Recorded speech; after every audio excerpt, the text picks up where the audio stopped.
Hey there, my name is Ruben and currently I'm studying Fontys ICT here in Eindhoven.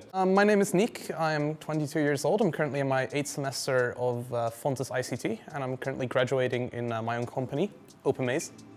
Right now I'm in my final year and I'm graduating into my own startup called OpenMaze. Lately, ChatGPT has come available to everyone.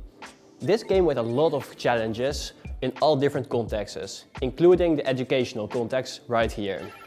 In this project, we focus on creating a tool that can detect if text has been written by ChatGPT. And also, we try to stimulate the conversation with teacher and students by making questions and summaries, so the conversation is very easy to start.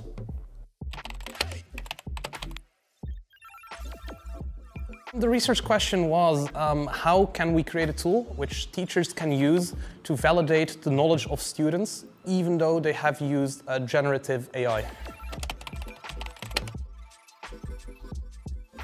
The project had a lot of ups and downs, just like most projects probably.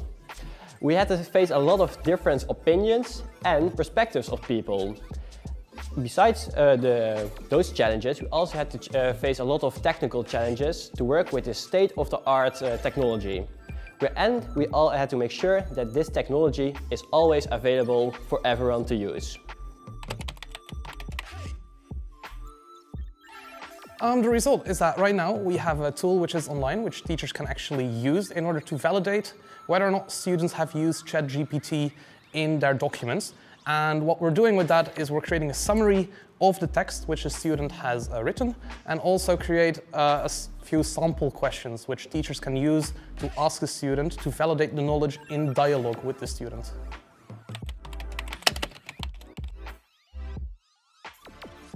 A lot of people are afraid that tools like this make it possible for students to cheat throughout their whole study and are afraid to give ChatGPT a fair chance in using it. They see it as a possibility to not learn anything and just copy everything from another website and another artificial intelligence. This is a lot of the negative sounds that we had to work with, because it's a logical step in innovation right now and should be applied, but it's also important to make sure that students learn how to use these techniques. During this process, I learned about the importance of working in a structured manner, because we were on a kind of a tight schedule, so we had to constantly make sure that everything we were doing was quantified and that we know where we were going and what we were doing and why we were doing it. I think that during this last month it really showed us the importance of just knowing where you're going and knowing what's ahead of you. During this project, I learned a lot of different things. I had to learn a lot about soft skills, so this means how can we tackle all those different perspectives from different people, but also a lot about the technical issues.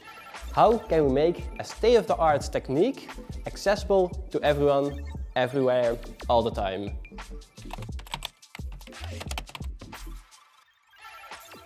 The biggest challenge has been to actually convince people of the usage of these tools, that it's not all that bad in the end. There's ways to work with ChatGPT or other AI generative tools. That's been a huge challenge. There's a lot of people who are skeptical about the usage of these things, and we just hope that we can convince them to actually learn to work with them. The biggest challenge I have to face during this project was the cost aspect. Having a lot of large models using state-of-the-art technology has a high cost to have accessible all the time. Right now we are researching and implementing these techniques to make sure that we can afford it for a long time and make it accessible for everyone for free.